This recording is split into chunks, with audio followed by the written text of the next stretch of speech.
ভোরবেলায় রাস্তার ওপরে পড়ল বিশাল গাছ। অবরুদ্ধ হয়ে গেল রাস্তা, বন্ধ হয়ে গেল যান চলাচল।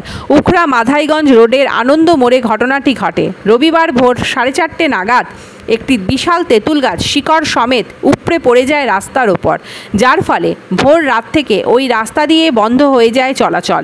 গাছ পড়ে গিয়ে রাস্তা বন্ধ হয়ে যাওয়ায় বাস চলেনি, ফলে নিত্যযাত্রীরা চরম সমস্যার সম্মুখীন হন।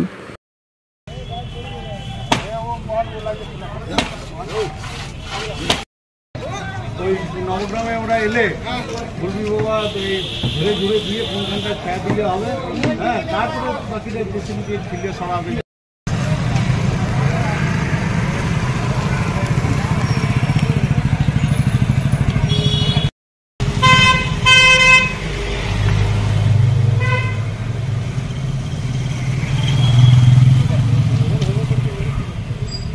রাস্তায় গাছ পড়েছে, আমরা ব্যবস্থা করছি যাতে গাছ তাড়াতাড়ি কেটে সরানো যায়, রাস্তাটা ক্লিয়ার করা যায়।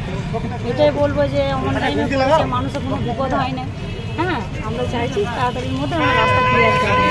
আমরা লোক বলা হয়েছে, আসছে যারা গাছ কাটে তারা এলে আমাদের ক্লিয়ার করবে। সকালে বিডিও অফিস থেকে পাঠিয়েছে, একটা মেশিন পাঠিয়েছে, একজনকে পাঠিয়েছে, উনি কাজ করছে। আমাদের পঞ্চায়েত মেম্বারও আছে, তারাও কিছু লেবার লাগিয়ে কাজে লাগিয়েছে।